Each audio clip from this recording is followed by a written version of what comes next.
In the weeks following their candid conversation, the four friends found themselves on an unexpected journey of healing. The weight of their unspoken struggles had been lifted, but the emotional scars that each of them carried were far from healed. They understood now that they couldn't carry their burdens alone, and the strength they had once drawn from their individual selves was now rooted in their shared vulnerability. Ria was the first to embrace the change. The decision she had been avoiding for so long had finally been made. She would take the scholarship and pursue her dream of becoming an artist. It was not an easy choice, but the support of her friends made it feel possible.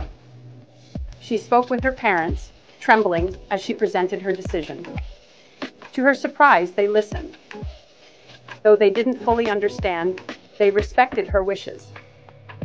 The conversation wasn't easy, and it didn't end in complete resolution, but it was a step toward breaking free from their expectations. As Ria poured her heart into her art, something unexpected happened.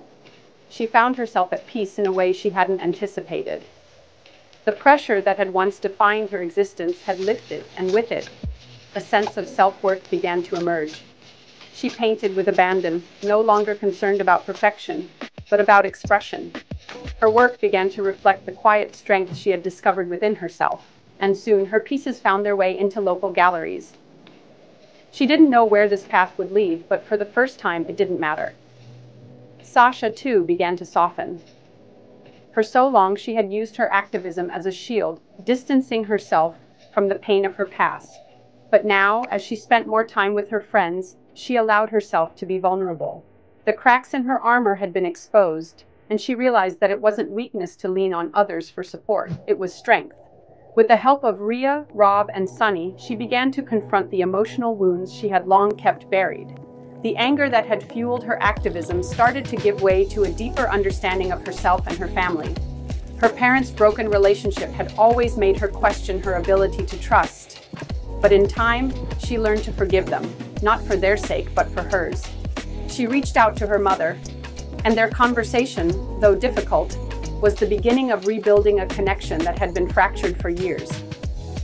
Sasha didn't expect to fix everything overnight, but she understood now that healing was a process, not an event.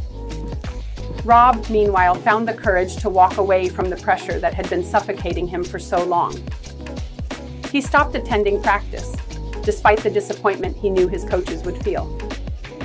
His decision was met with mixed reactions from his teammates, but Rob no longer cared about pleasing anyone but himself. For the first time in years, he felt free. Free to choose his own path, free to rediscover his love for the game, not as a way to gain approval, but as a way to express himself. He enrolled in a sports psychology class, a subject that had always intrigued him, but had never fit into his rigid schedule. Rob realized that his love for sports went beyond the competitive aspect. It was about the connection with others, the discipline, and the personal growth that came from pushing himself. He no longer needed to be the star. He wanted to be someone who could inspire others without the need for validation from the outside world. Sunny, ever the joker, surprised everyone when he began to open up about his own struggles. His facade had been the most difficult to crack, but with time, he learned that it was okay to let others see him as he truly was. The pressure to be perfect, to always have a smile on his face, had kept him isolated for so long. He had feared that if he showed his vulnerability, his friends might abandon him. But when he saw the courage they had found in themselves, he knew that it was time for him to be real. One evening, as the four of them sat together, Sunny shared a truth that had been weighing on him for years. He admitted that he had always been afraid of not measuring up, not just to others, but to himself. He had always tried to be the one who held everything together. But in the process, he had neglected his own emotional needs. The group listened without judgment, offering nothing but understanding. In that moment, Sunny realized that he was no longer alone, that the bond they shared was stronger than the facades they had put up.